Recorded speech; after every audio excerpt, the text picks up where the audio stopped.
Ready.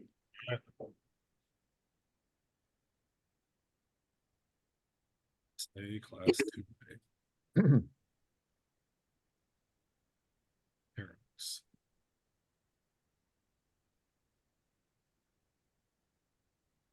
Read this bottom up.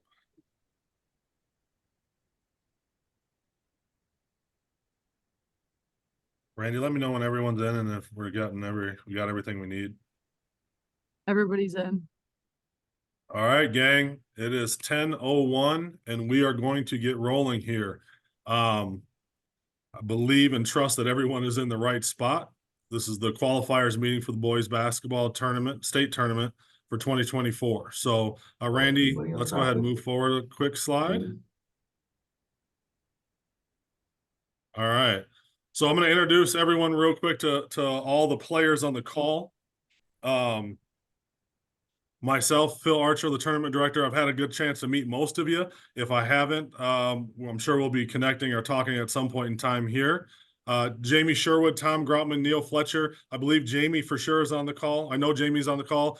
Tom and Neil may also be on here, but those are our tournament managers that will be in place at our sites and will be go-to if there's any questions or needs. We've also got Jason Nickleby and Steve Mikowski here representing for our officials as the supervisors for that space.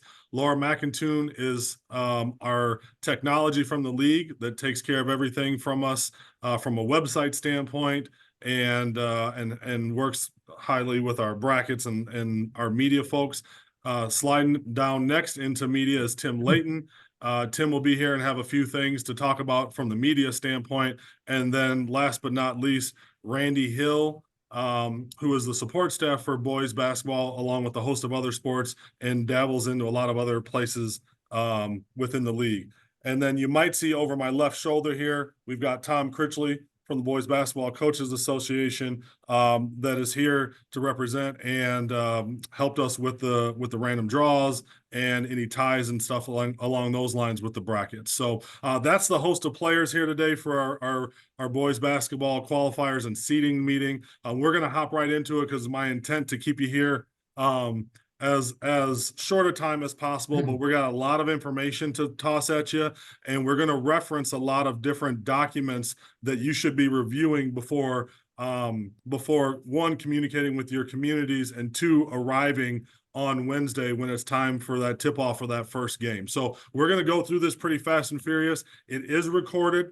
Randy will post this on your dashboard for use and later reviewing. If you've got assistant coaches or maybe kind of a liaison or someone that helps you as an AD or a head coach communicate to your families and the general community, there's some different tools and resources that you can utilize there. It will all be on your dashboard or on the boys basketball page. And I'd encourage you to do that in case there's anything that you might miss or you're not able to take away from this particular meeting. So Randy, let's go ahead and, oh, you already did. You move forward. Thank you. Appreciate that. So first and foremost, after our introductions, I just want to say congratulations on advancing to the state tournament this year.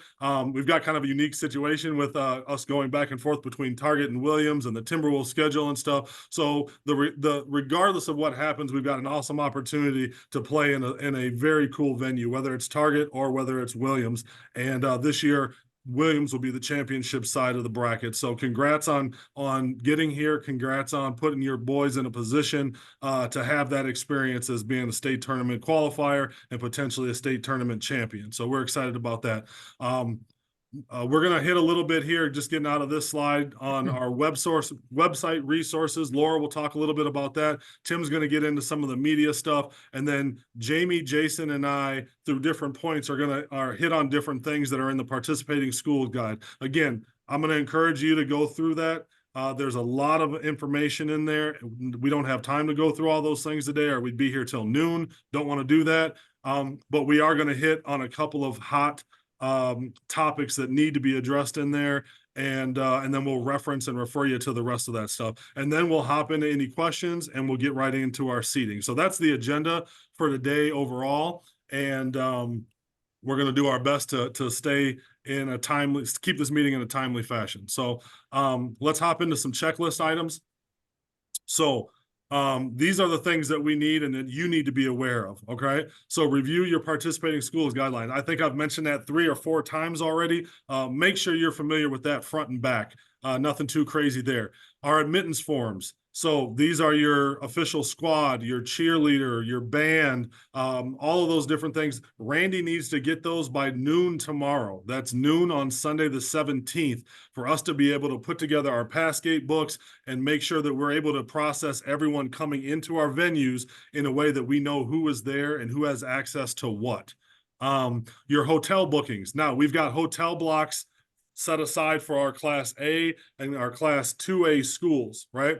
All that information has been posted and or sent to you, and you've got access to that. Our Class 3A and 4A are on their own. If, as Mankato East knows, if there's a scenario where you might need some assistance in acquiring hotels for your team, I can definitely do that. Just reach out to me, and I've got a couple of hotels that I keep in my back pocket with some people that are willing to help out the league and the member schools of it.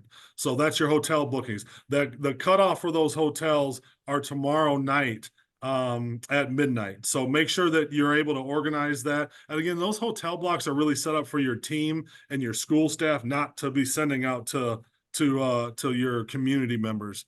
So tomorrow night, getting your hotel bookings knocked out. And then media application. And I'm sure Tim will hit on this a little bit, but every state tournament, media is required to be in the Tuesday before the state tournament. So that's Tuesday, March 19th. Right after I say Tuesday, I say Monday. That's funny. But all media is to get in on the Tuesday of the state tournament. So that's Tuesday, March 19th by 7 p.m. So that's any approved media that might be coming from your community or anything like that. For those media to gain media access, they have to submit through the league and be approved. That has to happen by Tuesday. So again, in the name of keeping moving forward here, we're going to hop into a couple of website things. And if there are any questions or needs around any of that checklist information, don't hesitate to send an email to Randy or I. I'm going to pass it over to Laura right now to get into some of the website information and requirements for this year's tournament. Laura? Great. Thanks, Phil. And as Phil said, congratulations, everyone, on a state tournament berth. The next few slides will walk through helping you make sure you know where to find resources on the website, and also helping you find the resources that you can share out with your community, spectators, fans, families, and everyone else who wants to take part in the state tournament. The slide you're looking at right now shows the back side or the dashboard side of the website. This is what you'll see after you have logged in coaches and ADs. On your dashboard, you will see a big blue rectangle represented by number 1. In that rectangle, there's another rectangle that says sports and activities or my sports and activities. When you click on that, you will get a number of blue bands that look like number 2. This is a boys basketball one. If you coach other sports, you're going to see others. But obviously for this tournament, you're looking for the one that says boys basketball. When you click that little plus sign over on the right-hand side, you'll get a drop down that looks like number 3. This is where the league works to put everything boys basketball related for you. So as Randy, Phil, and others today talk about resources that they're sharing with you, this is where those are for you as coaches and ADs. The left-hand side of that box are year-long resources. The middle section is ones that were put there by your section. And what we're looking at today is all of those items out on the right-hand side that says state tournament resources. You'll see a number of them there already. That list will grow throughout this week. That's where Randy will put the recording of today, as well as the slides from today will go out in that state tournament resources section. So just a quick reminder, this is on your dashboard, and this is information that's specific to coaches and ADs as you prepare for your state tournament trip. The next slide shows information that's available on the public side of the website. So either by going to sports and activities up at the top and then picking boys basketball, or you see that shortened URL down at the bottom that is just /boys basketball. It will take you to the public boys basketball page. Underneath that are a number of blue buttons in that state tournament information section that again are available for the public and will grow throughout this week. There's a quick link to tickets there. Brackets are there right now. They'll be updated after this meeting. You'll find schedule, apparel, streaming information. This is where program information will go. Again, so this is the area you want to direct your fans and spectators to, whether they're attending the tournament or want to follow from afar. This is where they'll find all of those links to find tournament information. Focusing on a few of the pieces that they'll find there on the next slide. Ticket information for the boys state basketball tournament. Because we are using 3 different venues, we have 3 different ticket vendors. So again, working with your communities to make sure that they're aware of this. If you move from venue to venue, their experience in getting tickets will be different. All of those tickets are linked from our ticket page. And once they click on the ticket link, it then takes them out to the right ticket vendor. The U of M tickets do seem to have an extra step in them in transferring those tickets. So ADs, as you get your AD and admin tickets, please plan ahead and work ahead to make sure that you transfer those and get directions out to folks. There is a resource posted in that state tournament information that has the potential to prevent an awful lot of headaches and last minute kind of panics from people on those U of M tickets. And again, just a reminder, often our Concordia folks, nobody right now is planning to play in that consolation round. So knowing that that consolation round, those tickets are different for that part. Again, all linked on that ticket link, but we do use 3 different vendors for boys basketball. Moving ahead, state tournament program information. Thank you to all of you for getting your information into Ellen Rakuski. She gets those programs done today. We get those proofread out on Monday. Generally, those are published and published online late in the day on Monday. A reminder to help your spectators know that those are all online. They should plan ahead and view, print, bookmark those. There are 2 ways they can get to those, either from that boys basketball page, or we do have a page on the website that is /programs that simply lists all of our programs. Also from that public state tournament page, there is a link to our apparel. Apparel will be sold at both sites. Signature Concepts is in year 2 as a partner with the league. They continue to do a great job of having enough stock on hand. However, we know that some things do sell out quicker than others. They can always be purchased online, but most people want them on site and want to avoid that shipping fee. So please work to purchase on site if possible. You see some pictures there of the apparel that will be available. And then a final piece of information from me before we turn to Tim. Our boys state basketball team does have 2 streaming partners. Consolation, 3rd place, and quarterfinal games are all streamed through nspn.tv. That does include a subscription price of $10 a month or $30 a year. Semifinals and championship games are both streamed and broadcast on 45 TV. So again, just another piece to help your fans and spectators, if they're not able to attend, know how to view those games. We will have links to both of those on that boys basketball page to direct people off to if they make it to that boys basketball page. With that, I'm going to turn it to Tim Layton to talk a little bit of media, and then we'll go back to Phil for more basketball specific information. Very good. Thank you, Laura, and welcome everybody. Good morning. If you are a part of this call, that means you've had a fantastic season and your journey continues at the Minnesota State High School League Boys Basketball Tournament. We're sitting courtside here today at Williams Arena. It's Championship Saturday here for the girls. Next week, the spotlight is on you. A couple of things to share that relates to media. Student media is a program that will be in effect for the boys basketball state tournament. For the administrators on this call, just a friendly reminder that all credential applications for the student media program, they run through you. You may pick up to 3 individuals. One has to be a faculty advisor and the other 2 are student media. The faculty advisor needs to be on site with your students to be their advisor, their guidance while working this state tournament. Just a reminder that an activities director is not eligible to be that faculty advisor on site. You've got crowd management, as a part of your tasks for that day. When we mention student media, it's still photography only. They can also be a reporter, but no video is permitted. We've had a handful of challenges here at the girls basketball state tournament with student media doing video. That is not permitted unless you've gone through the proper channels and you've identified a team video operator on your official team roster. And Phil will have more on that later on. Please do a good job in selecting who your student media would be. It's very difficult to make changes midway through a tournament, but we understand certainly if there are illnesses or those kinds of things where a change needs to be made. Let's switch gears now to post-game interviews. There will be a post-game interview session for every quarterfinal, semifinal, and championship game. During the quarterfinals, we will use what's called a scrum.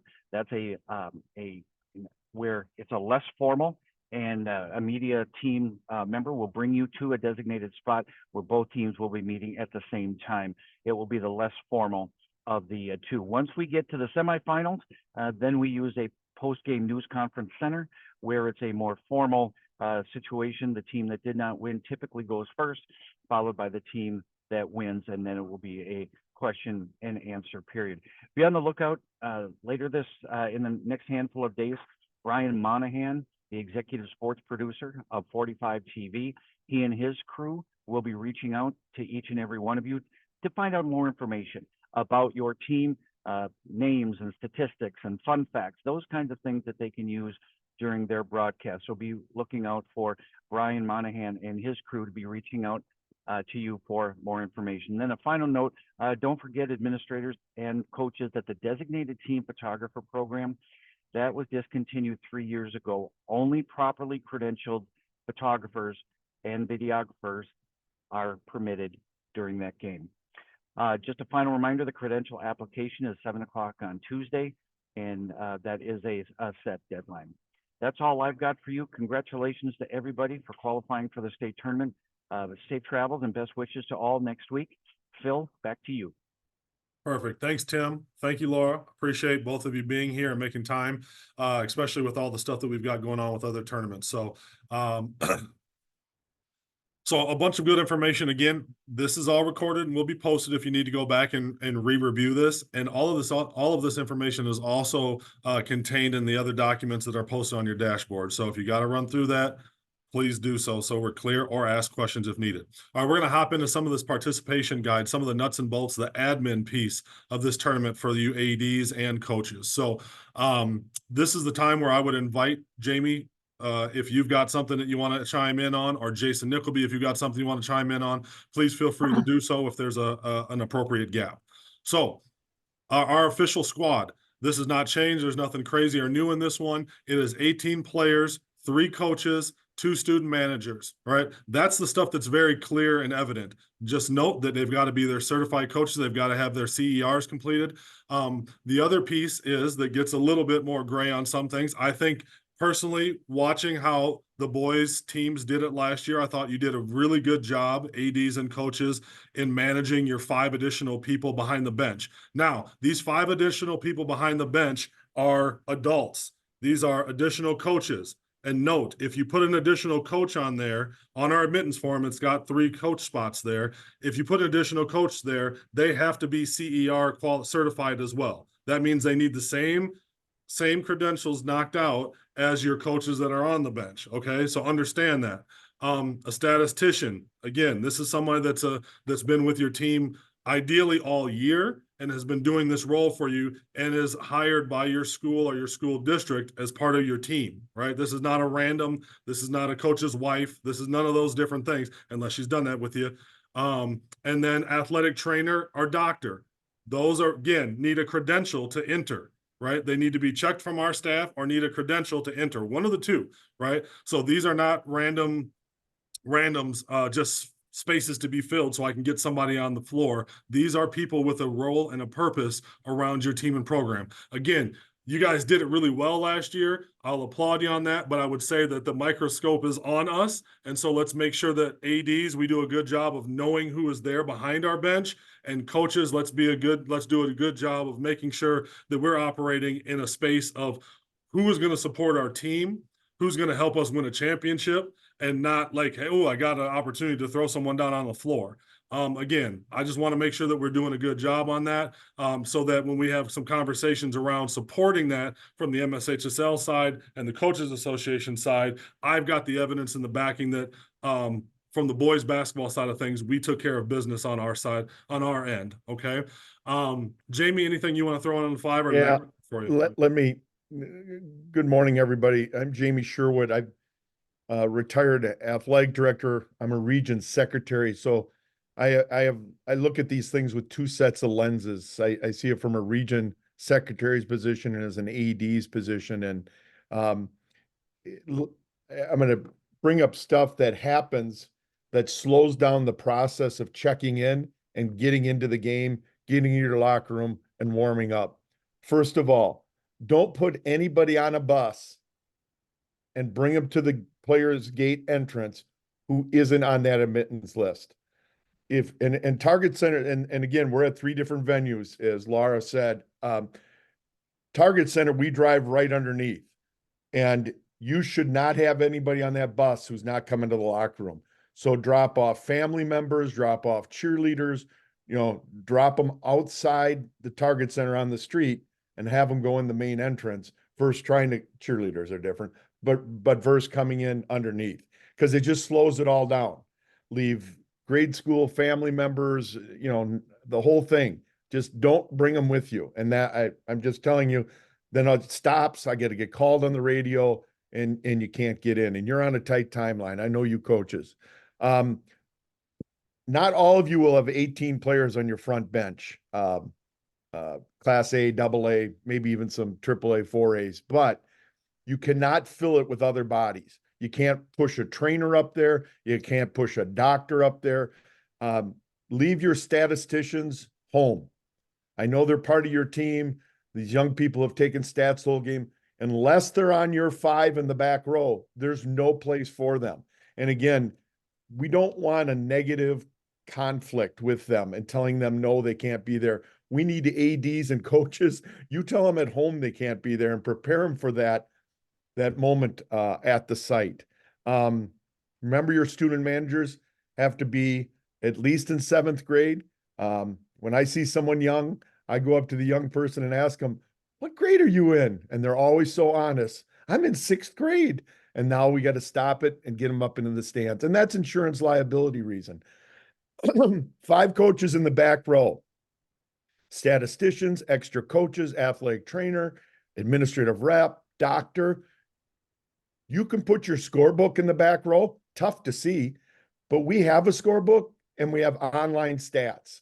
And I know you want to turn around and ask them how many fouls on so-and-so, but you can ask down the scorer's table and they'll tell you the same thing. Personally, I would leave my scorebook at home.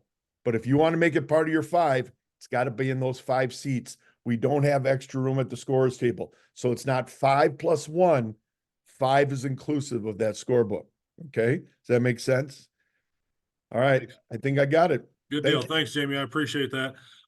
There's one little caveat on the underneath piece, and I'll hit on that a little bit later. Last thing I'm going to touch on this slide is that ineligible players. So review your basketball rules and policies, and there's some information in there on what happens if a student or coach gets, really it's focused on student, gets ejected during the tournament. Okay.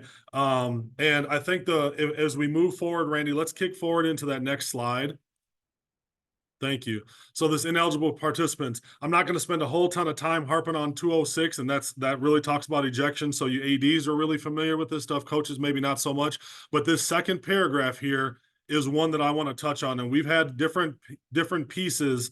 We've had different pieces in the past come into play here that I want to make everyone aware. A student must be fully eligible under all local school district policies, MSHSL bylaws, rules, policies, to be on the bench, be in uniform, be a part of the award ceremonies, all that stuff.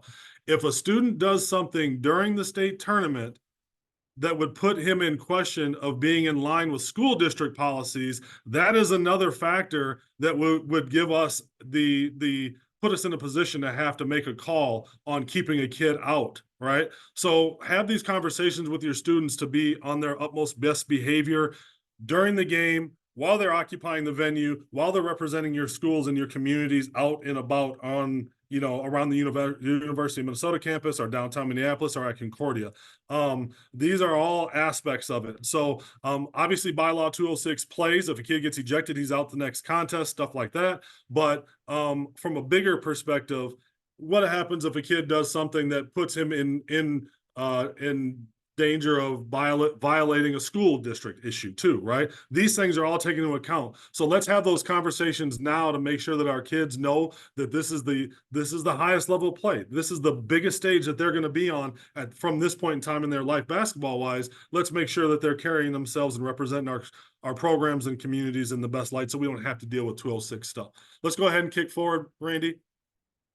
All right, administrative representative. So one of the cool things that our board they recognized the importance and the great work that our ADs were doing and the school administrators that were supporting our spectators and our events. And so for boys and girls hockey and boys and girls basketball, in our maybe February board meeting, I believe it was, our board voted and approved having 8 administrative reps for these big sports, because you know your communities, you know your spectators and all the ins and the outs of it. Having 4 more of you there is more powerful than me getting best security or me going and doing something like that. And so our boards recognized that and added 4 additional administrative rep free tickets for you to have more support staff for all of your games here this weekend. Now, Laura mentioned the U of M. Those tickets get a little tricky, so get in there and get familiar with that U of M Gopher Sports app system that those tickets could all be transferred to. But I want to touch on a couple of points about the admin rep. So before and after game, making sure that we've got a good plan, right? I mean you as member schools have a good plan on how you're going to tackle your students coming in, your spectators coming in and out, busing, transportation, all those different pieces. And then just really being on top of it in the arena itself. I'll give kudos to a handful of our member schools last year that navigated some really challenging situations. And it was really great for me to go to those ADs and they can say, I've got a person here, I've got a person here, I've got a person here, I got a person here. They saw this, they did this, that, all those things. So it was a really good experience last year doing that. And that's why this has evolved from 4 to 8, so we can have more support in doing that.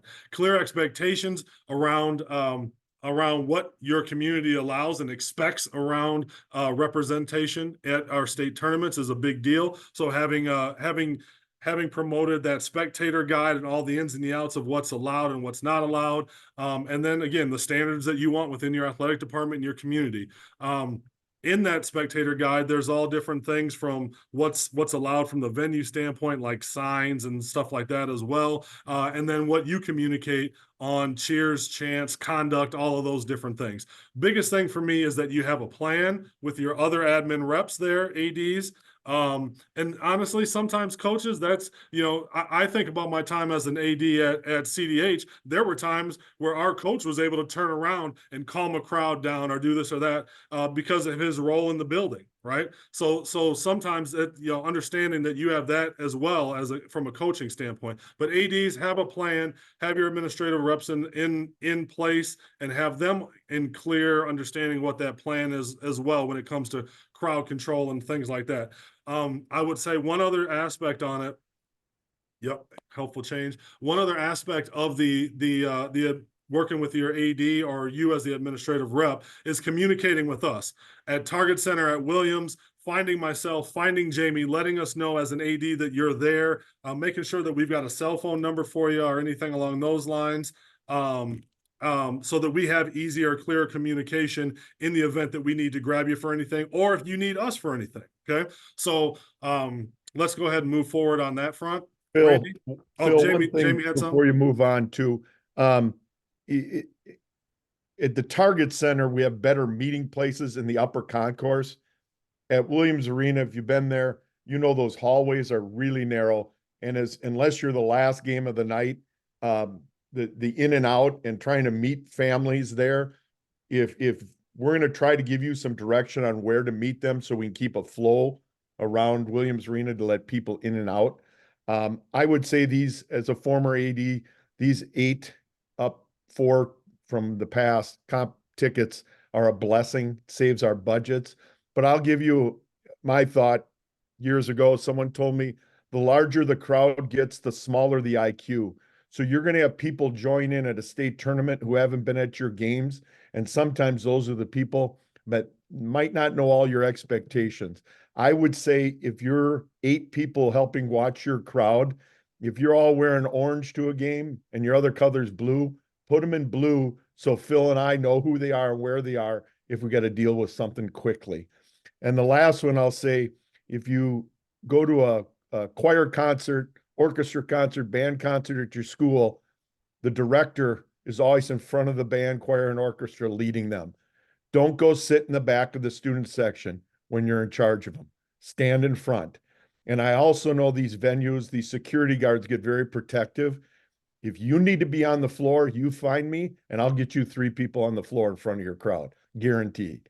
Okay. Because if that's how you can manage your people, we'll help you do it. We'll make it as easy as possible for you. Those 4 tickets are a start, but we know you got some challenging crowds and you want to have fun with it too, but we'll help you any way we can.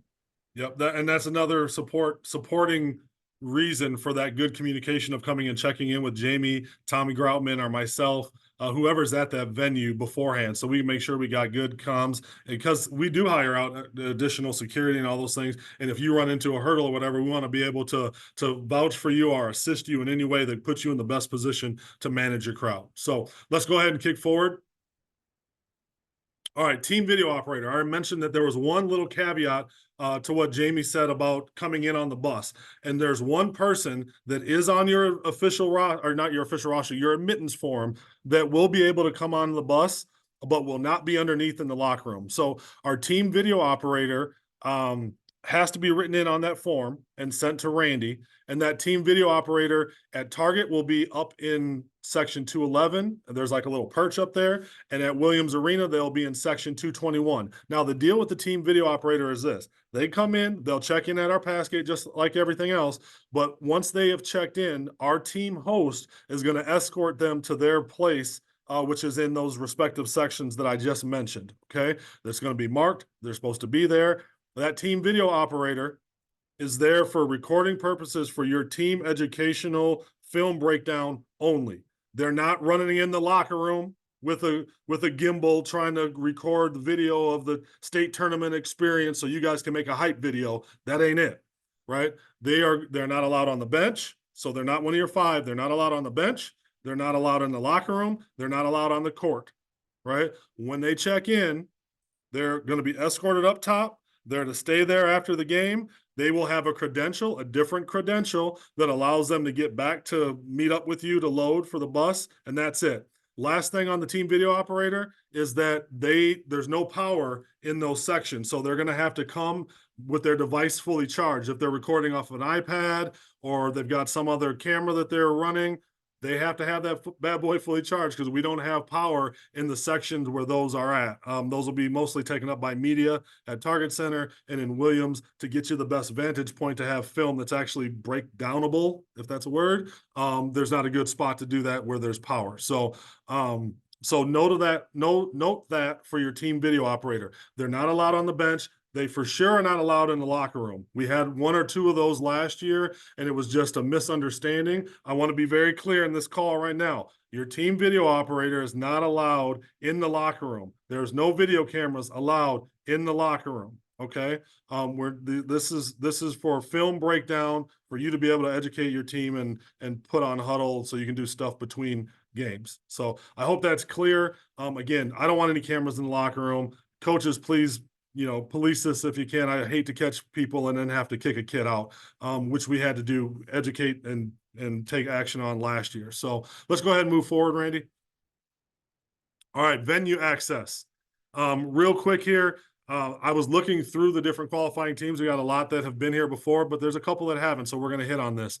As Jamie said, Target Center, those buses are going to drop off right underneath in the Target Center. So you're going to pop in, your pass gate is right there where the buses unload. Not too complicated. There are busing permits that do need to apply for, and there's select bus parking. It's a little bit different this year than in years past. Before there was bus parking over towards Washington Avenue, and the bus drivers are now going to be sent to a parking lot that's actually a little bit closer, but it's like this big, huge ramp thing. There's instructions in your participant's guide on getting your bus permit, and when you get that bus permit, there's instructions for the drivers on where to park. And those bus drivers do get in free. They just got to show their credential for doing that, and we should be all good in that pass gate area. So that's the Target Center. Williams Arena. The buses and the spectators will drop off in the university parking inlet that's there. So they'll be heading east on University, and they'll be able to pull into Williams Arena or into the University Avenue ramp. And we have police there for you to cross the street if you're pulling into the University ramp. And if they do allow you to come in directly into Williams, obviously that's a quick hop off and go there. So those are very easy. I know this, and I'll just say this from an AD standpoint. Many times my bus driver did not want me to get them a permit. When we played at Williams Arena, they just went and found different parking or went and did something else during that game. But if you do acquire a bus permit during your time at Williams Arena, there are set bus parking as well there, and those bus drivers will be allowed to come in with their bus driver credential. Phil, let me just add again, if you're a new team to the state tournament and you're going to Target Center, get on top of getting the bus permit. Yeah. It's what you'll need if you were at the Prep Bowl or anything at US Bank or a dance team at Target Center. I think the first time it surprises you. And again, I've been around long enough. I remember they used to give us just a parking lot. We'd dress you to go to the parking lot. Now you need a permit to park on that street. So get on that, and it could take you a while if you haven't done it. So I'd work on that maybe tomorrow, even if you can. Yep, I would highly recommend working on that tomorrow. There's a gentleman there by the name of Tim Drew that helps out all of our member schools with the permits and all that stuff. But get on top of that, because it is a little bit different process. You've got to go to their website and request some stuff and do some different things there. It's all like MSP parking or something along those lines. All the details of that is in your participation guide. Again, I'm going to reference back to that bad boy because there's a ton of stuff there. Let's go ahead and Concordia. Sorry, Randy. Concordia. So Concordia is pretty straightforward. The entry and everything for Concordia is right on that Hamlin and Marshall intersection. So you'll enter there, and the pass gate is right in front of those doors once you come in there. And there's bus parking in lot D over at Concordia. And if there's any questions or needs, again, it's kind of like the U of M, where a lot of bus drivers are very familiar with that area and that part of town, just being in St. Paul and being right in the metro. And so those bus drivers will find different places to park or go grab something to eat and come back to pick up when they're ready to go. So one thing I did not mention on Williams Arena, I just want to hit on real quick, is that our pass gate is located right on the university entrance. So any teams that haven't been there or ADs that haven't been there, there's a little entrance that's between Williams Arena and Maturi Pavilion, and that's the main entrance for Williams and Maturi from like a worker standpoint, like a business standpoint. Their offices are all right there.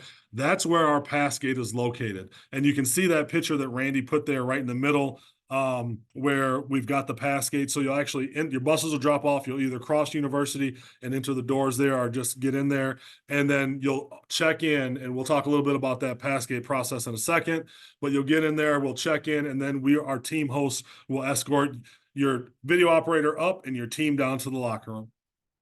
All right, let's go ahead and move forward. We'll get back to that question, Randy, in a second here. All right, other notable things on your participation guide. Okay.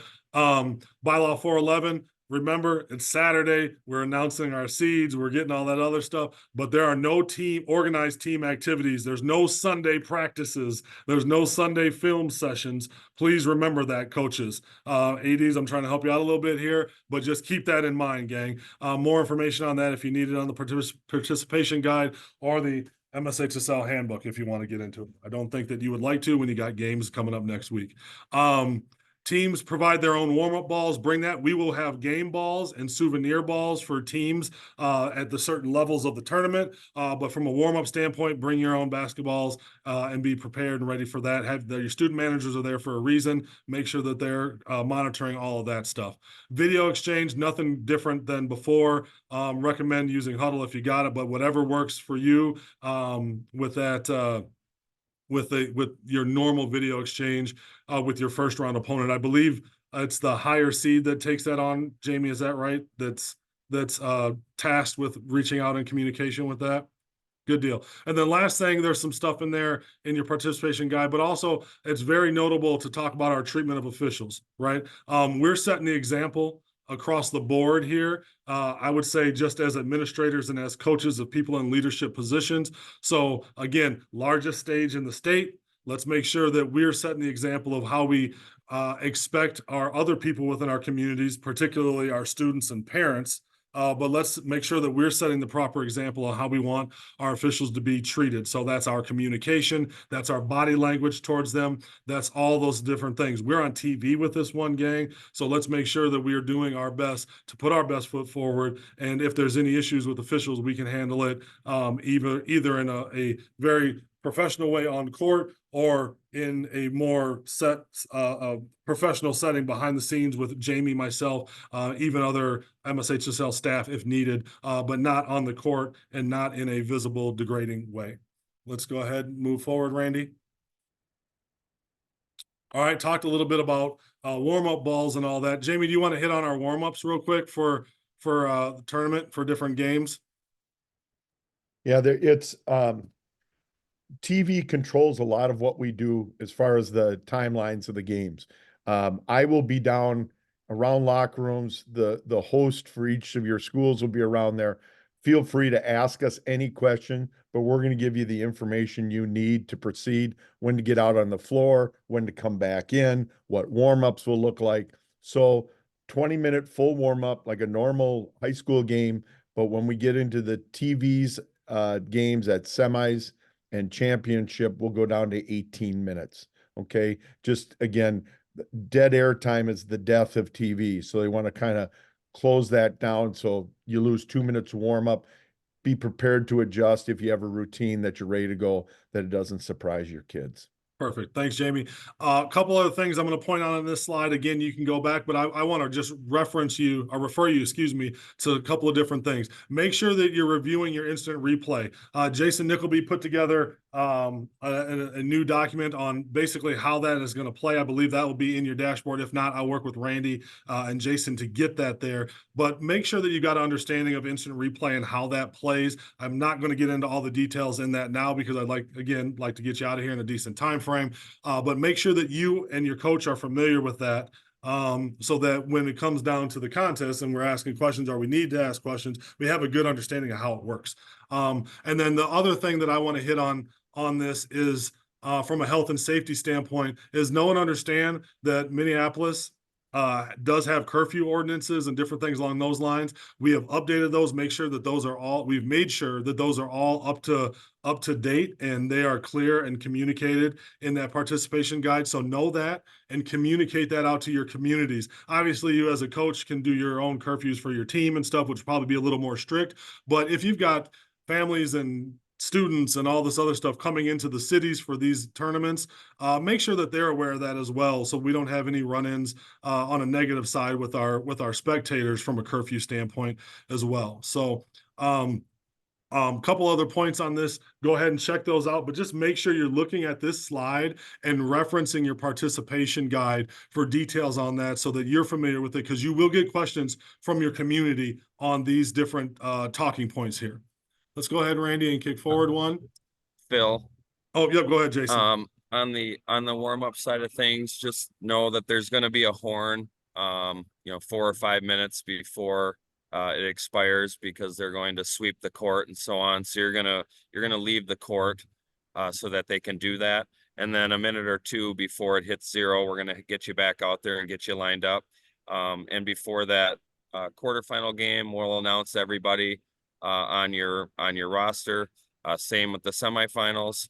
And then for consolation and championship will be starters only for those particular games.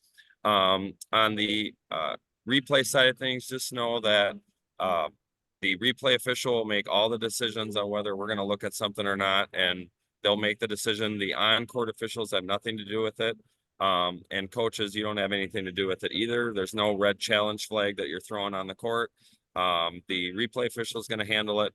And if they decide they're going to make a change, they'll communicate with everybody and we'll move forward with the game. So, and then the media timeout side of things, first whistle at or under 12, at or under 6. If we have a called timeout at or under 12:30 or 6:30, media will take it. Again, the officials will work with you, and you'll hear 2 long horn blasts. That indicates that we are going to a media timeout. And you will have the full complement of timeouts in the NFHS rules. So you have 3 fulls and 2 30s for all games. That's included the media games. But just know that you'll have 2 media timeouts per half, and in addition to your full complement of timeouts. And then just one more piece, remind your teams on proper apparel and uniforms. The last thing anyone wants to deal with right before a game is trying to take tights off or headbands or any of that.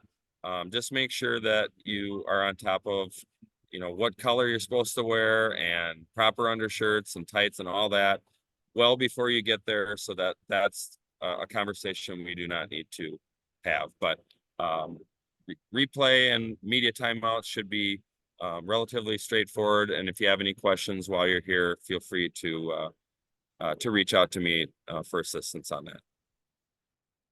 Jamie, did you have something before we move forward?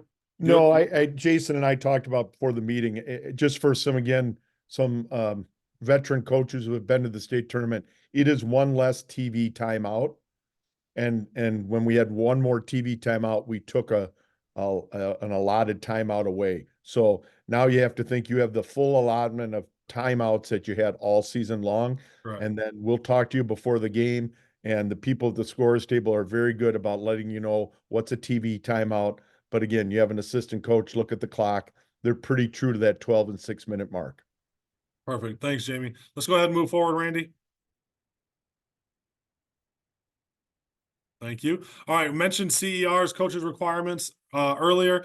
Your 3 coaches and any coaches that are behind the bench will be required to make sure that their coaches requirements are done. This is all checked by our support staff. Anyone that doesn't have the stuff done, if as an AD, you've gotten a call from us or an email saying so-and-so hasn't completed this, or who is this? They're not on your coaches roster at all, stuff like that. These CERs they're intended to be done at the beginning before the season starts, and these people have any contact with any of your kids, right? But in the case that they're not going to be allowed down on the floor. They're not going to allow access or anything. So as an AD, make sure your coaches, whether they're your front 3 on the official roster or any part of that back 5, have completed all of their coaches' CERs. Not rocket science here, but if there's a question or a website issue, generally it's a website issue of somewhere not being somewhere or something like that on the website. Make sure you're reaching out to us earlier rather than later, because the last thing I want to do is tell a coach he's got to go upstairs and buy a ticket. All right, let's go ahead and move forward, Randy, into some Passgate stuff. All right.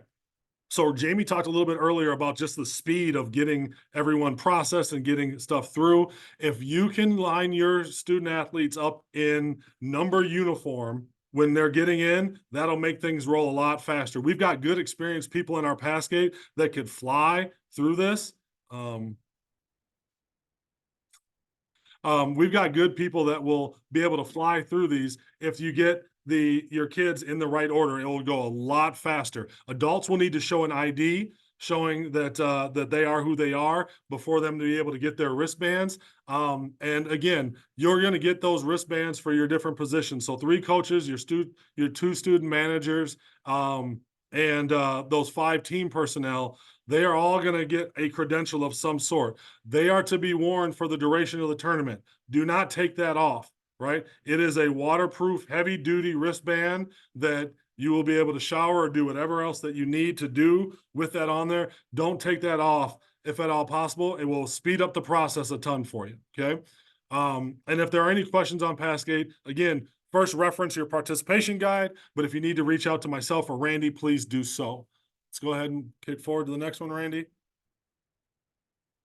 All right. Talked a little bit about your team host. When you get to that Passgate to check in, you're going to have a team host come and meet you. They are going to review your pregame information with you, schedule, different things like that. Jamie or myself or Tom Groutman might come and talk to your team a little bit on conduct, what to expect, different expectations that we have of your team through the warm-up process, through down underneath the Target Center in Williams in Minnesota's locker rooms, not ours, right? So we want to make sure that we're taking care of those things. We'll also provide, the team host will provide bag tags and all those other things, but essentially they're going to assist with getting you on and off the court, getting you any information that you need, getting you, basketballs, different things like that, pointing your trainers, your student managers in the right direction, all those different things. Our team hosts are going to be following you around from the time you walk in the door to the time you leave. They're there to answer questions for you and represent the MSHSL in basically being your liaison around. So that team host that you're assigned to should be your guy. If for whatever reason they can't answer your question, then they'll reach out to Jamie and I. But your team hosts that we have hired are very, very capable. They're knowledgeable athletic administrators for the most part around the state, and they'll do a good job for you. Let's kick forward here. All right, locker rooms. Everyone's going to have assigned locker rooms. So that's nothing too crazy. And as I said, your team host is going to take you there. Only people on that official squad roster are going to be allowed in that locker room. We will lock them when games are being played, but let's go ahead and make sure that we're just instructing our teams not to bring a ton of valuables and all those things. Let's just not put ourselves in that position. So if they've got things that they want to lock up or they're really worried about, maybe you leave that with at school locked up or something like that. But make sure that we know that we're going to recommend don't bring valuables. There will be whiteboards and markers provided, and then cameras. And as I harped on just a few minutes ago, no cameras at all in the locker room. And the team video operator goes straight upstairs. They don't go to the locker room with you either. So just note that. Again, you guys did a really good job of navigating this piece for me last year. I've been lobbying and vouching that we are going to do the same thing this year. And so let's make sure that we get that done and those people know what their expectations are. Let's go ahead and move forward. All right. Jason mentioned uniforms. There's a handful of things here on the uniforms. The only thing that I'm really going to get into, and I'll open this up for Jamie or Jason to hop in more, but the only thing I'm going to hit on is make sure that you got both of your uniforms, right? Make sure that you got both your uniforms, home and away. The high seat does not necessarily determine what uniform you're wearing. It's whether it's the home team or not, excuse me, right? So make sure that you've got both uniforms. The bottom team on the bracket is the home team. So make sure that we have the ability to flex between our home and away uniforms if there's a miscommunication or misunderstanding between that. Make sure your kids have both uniforms. Jason talked a little bit on the your undershirts and sleeves and all those different things. There was just one simple tweak in that this year, which all of you have been operating under, and that's the home team can wear black. But again, everyone on the team has to be in that. They all have to match. This isn't a, you wear black, you wear purple, you wear yellow, whatever have you. They all have to align, okay? And then last point I'll hit on this slide before we continue to press is our coaches' dress, right? Again, I mentioned last year I mentioned something about we're not playing in a church basement or a rec center or something like that. This is the biggest stage of high school basketball in the state of Minnesota. And make sure that you and your coaches are representing your community and your program in the best light possible. We want to do that. We're on TV. We've got a great partnership with 45 on this one. You are going to be very visible across the state. You are going to be very visible in the basketball community and in the sports community as a whole, okay? Not just the high school community. So make sure that we are putting our best foot forward as a staff, and at bare minimum business casual and looking solid, presentable, and together as a program when we're there on that sideline and representing, and also for our interviews, right? Making sure that we're in a good spot with that as well. So nothing too crazy there. Jamie, anything on the uniform that you wanted to mention? I think this is pretty straightforward. I will take that as a no. Let's go ahead and hop into cheerleaders and mascots. Biggest thing on this one, ADs, if you're bringing cheer, if you're bringing band, if you're bringing mascots, we have to have somebody with them. We have to have somebody with them at all times. If you've got a mascot that you got coming, reach out to us. Let us know ASAP so I can get our team hosts and cheer hosts aware of all that stuff, so we know of the moving parts and we know your administrative representative that's going to be taking care of them. As Tim mentioned, kind of the same thing for your media, for your student media. We don't want you as an AD to be the guy looking over the mascot. We need someone else on that because we need you in other spots. Okay. Our cheer hosts will take care of those people that are doing cheer and doing the mascot, but we just need to know so we can communicate that to them. And they'll be the same thing as far as having wristband access and checking in at the pass gate, different pass gate, but checking in at the pass gate as it has been in years past. But if you have a mascot, please let us know so we can take that into consideration, and everything will be nice and smooth when they arrive to the venues. Moving. All right. I mentioned spectator guide earlier. Laura mentioned spectator guide earlier. I'm not going to hop into all the nuts and bolts in this one. Get in there, review it as an AD, review it as a coach, and let people know that document and that tool is there, and two, that they should be looking at it too. The backpack piece is very important for our students. Make sure those kids are not bringing backpacks to the venue. They are either going to be turned away or they're going to say, yep, you can toss your backpack over there. And it for sure is not going to be some secured space for some kid to leave their backpack. And I wouldn't recommend leaving a backpack there. So make sure that we are talking with our communities that backpacks are not going to be allowed to come into those venues. Okay. And that's part of that spectator guide, along with a host of other things from spectator expectations and behavior expectations and all those good things. Okay, let's go ahead and move, Randy. Speaking of behavior expectations, again, ADs, you've heard us harp. There you go. ADs, you've heard us harp on the behavior expectations that have been put together by our students for a long time. I'm not going to get into it. You know this tool. Please utilize it. Please share it. These are things that were put together from our students to have kind of common language across the state. Please use that resource. Go ahead, Randy. All right, awards presentations. Jamie, I'll count on you a little bit here, but we'll have awards after third place, consolation in all championship games. Make sure your kids are staying in uniform. And the one thing that I want to make sure that I really hit on is have a conversation. I know Jamie or I, maybe Tom Groutman as well, will be having conversations with your teams as they arrive on those days, but let's have a conversation so our kids know what to expect. This is different than NCAA or professional sports, where that team that loses is just off the court. We're presenting a winner and it's calling it a day. Our kids are asked to stand there and get their second place trophy or their third place, whatever it might be. So we need to prepare them. It is our jobs as administrators and coaches to prepare them. They might have a tough loss. It's going to be an emotional game. In fact, I'm counting on emotional good games to be played this weekend or this upcoming week, right? What our kids need to be aware of is that in the event that they lose, they've got to do it with dignity. They've got to do it with class. And that's on us as coaches and administrators to prepare them for that, right? If they are prepared to know that it's going to go up or down, but we're expected to operate within a certain code of conduct regardless, right? That's one step closer for us to be able to have kids acting in the way that our schools would like them to act in the event of a tough loss, right? So have those conversations. You as coaches have more weight and more, I would say, direct credibility with your teams than we do. So you having that conversation holds a different weight than we do as administrators when we're sitting there talking to them in the locker room 5 minutes before they're getting ready to go to battle. They're not listening to me. They're listening to you as a coach. So I need you as a coach and as an AD to communicate that message that regardless of what happens to this game and during this contest, during the awards presentation, I'm going to stand there with my chin up,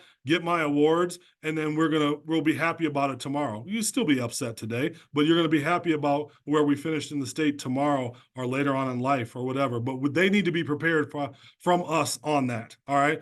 That's the biggest thing that I want to talk about on this slide. All these other little things, because of award ceremonies, we don't do handshakes for the championship games. We've got a lot of stuff going on between all tournament team presentation and first, second awards or third place and all those different things. So we don't typically do handshakes after those, but we know that gets a little crazy and wild sometimes. So know that everyone on the official roster will receive an award for those games that there are medals. Is there a need for additional medals, you can always contact us and we'll get those ordered up for you. Jamie, anything on awards? Hey, Phil, Phil- it's Tom Troutman. Yep. Hey, Phil, Tom, how are you? Jamie You had to got step it? step Oh, away. go Phil. ahead, Randy. Got it, thanks. No, go ahead, ahead, Tom. I Tom, was you just got it. letting Phil know. You got it. We're just wrapping up here. Okay, all right. I'll be working at Williams Arena and Concordia. I think the big thing for coaches to know is that we will really help you with the ceremony, the awards presentation. Don't think you have to remember everything. We'll guide you through that and really assist you to make sure that goes as smoothly as possible. I think Phil really nailed it though. It's always tough after a loss. Build your guys up, have them stand there and show what kind of class they have. So I would really ask that you help with that. But again, we'll guide you guys through. I know I like to help and work with assistant coaches because head coaches have so many things going on. So I'll really lean on assistant coaches too. And the other thing we like is to make sure that we keep people off the court, of course. And we will line you up for pictures so that a lot of the parents and fans and spectators can get pictures that they need with your teams on the court, making sure we keep everybody else off the court. Good deal. Thanks, Tom. I appreciate it. Randy, you want me to just go ahead and take them?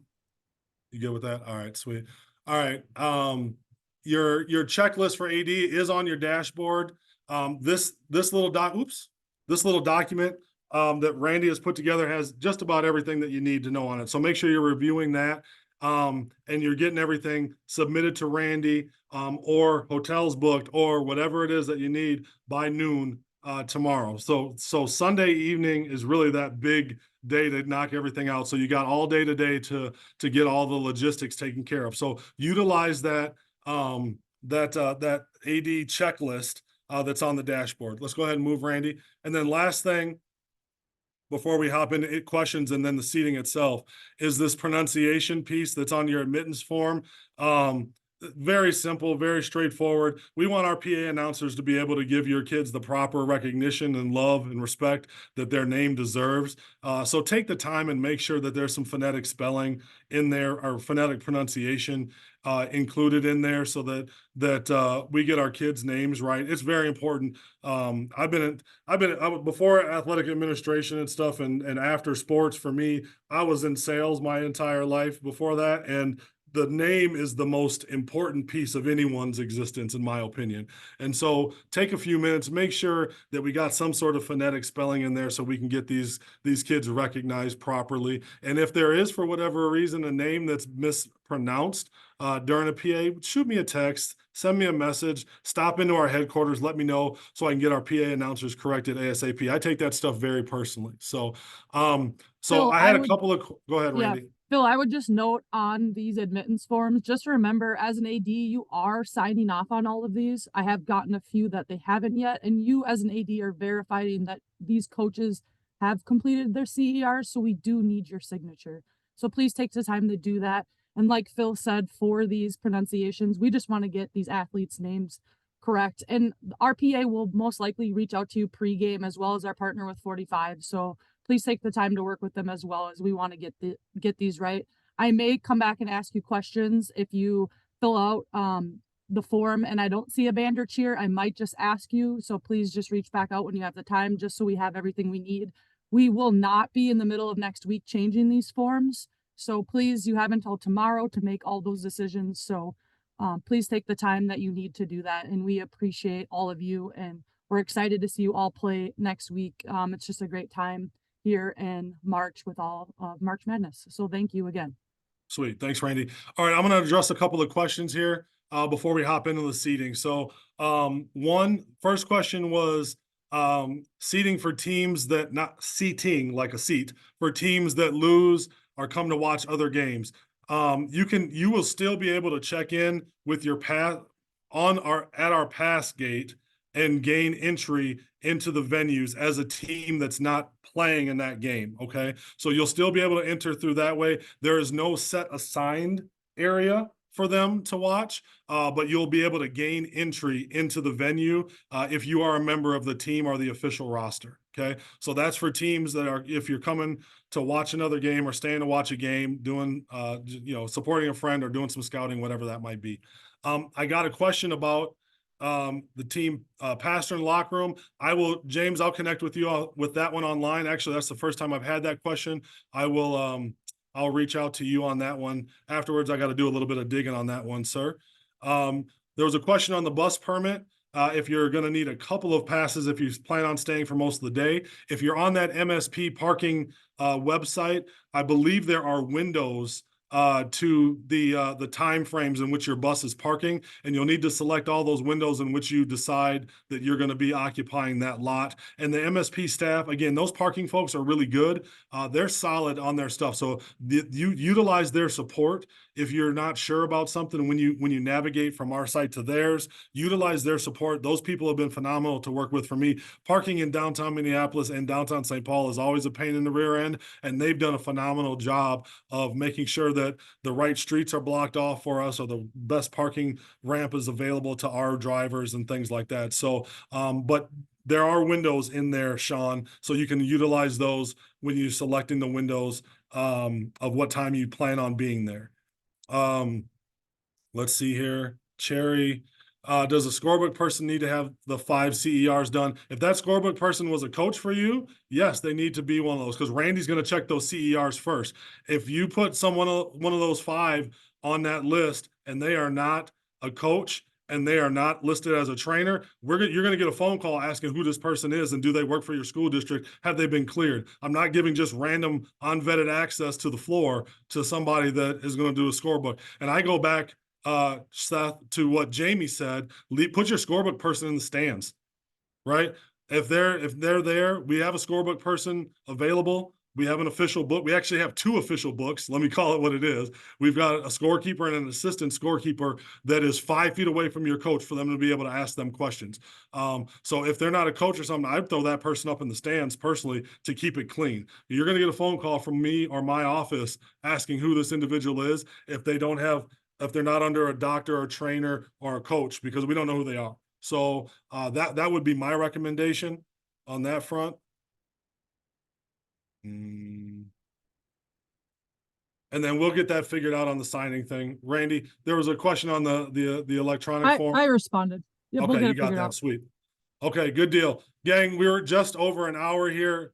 My goal was to be done in 45 minutes, but you know how that goes. I'd rather over communicate some of these things and then have issues on the day that we open up. So hopefully the extra few minutes is worth your time so that we have a smooth and solid tournament. Last year, I went from small class to big class. This year, we will go from big class to small class and how we reveal everything. Now, Tom Critchley from the Coaches Association back there came early, and he pulled all the random draws. He flipped the coin on any ties that were in the seating, and this is what we've built together out of this. So without further ado, we're going to hop into our seating for the bracket for Class 4A basketball. Right? You good? Good. Randy, you good if I go? All right, sweet. Let's knock this out. So the number 5 seed in Class 4A basketball is Cretin-Derham Hall playing the number 4 seed Farmington. All right. Then we'll have the number 3 seed Minnetonka playing random draw Coon Rapids. So that's Minnetonka, Coon Rapids. Then we'll have the number 2 seed Park Center playing random draw Egan. That's number 2 Park Center playing random draw Egan. And then we'll have the number 1 seed Wyzetta playing random draw Rogers. So Wyzetta, Rogers. So that is your Class 4A boys basketball bracket. 3A basketball bracket. We've got our number 5 seed De La Salle playing 4 seed Orono. That's Orono, De La Salle. We've got our number 3 seed Alexandria area playing random draw Minneapolis South. Alexandria, Minneapolis South. We've got our number 2 seed Mankato East playing random draw Chisago Lakes. Mankato East, Chisago Lakes. And then we have our number 1 seed Totino Grace playing random draw Stewartville. TG, Stewartville. That's your Class 3A state tournament bracket. Hopping into 2A, we've got our number 5 seed Minnehaha Academy versus number 4 seed Pequot Lakes. Pequot Lakes, Minnehaha Academy. We've got our number 3 seed Lake City playing random draw Pelican Rapids. That's Lake City, Pelican Rapids. We've got number 2 seed Albany playing random draw Jackson County Central. That's Albany, JCC. And we've got our number 1 seed Breck versus random draw Waseca. That's Breck, Waseca. That's your Class 2A bracket. And last but not least, we've got our single A bracket. It will be our number 5 seed Nevis versus number 4 seed Mountain Lake Area Comfrey. So that's Mountain Lake Area versus Nevis. We've got our number 3 seed. We've got our number 3 seed Fertile Beltrami versus random draw Goodhue. That's Fertile Beltrami, Goodhue. And we've got our number 2 seed West Central Area versus random draw Heritage Christian Academy. So West Central versus Heritage Christian. And we've got our number 1 seed Cherry versus Russell Tyler Ruthven. That's Cherry versus RTR. That's your Class 1A state tournament bracket. Last thing before we sign off here, gang, is we want to say congratulations again. Thank you for attending this meeting. For any ADs that have coaches that did not attend this meeting or any head coaches that want to share this information with their assistant coaches, this recording will be posted in your dashboard under resources along with a host of other things that will answer your questions. I would implore you to utilize those tools before reaching out to the league or reaching out to any tournament staff to ask questions. We're here to help and assist, but we also provided a ton of tools for you to be able to do that on your own first, and we want to point you to those first as the experts in your community. With that, I'm going to say congrats one more time. Thank you for being here, and we look forward to an awesome tournament starting next Wednesday at Target Center in Williams Arena. Have a great afternoon, gang.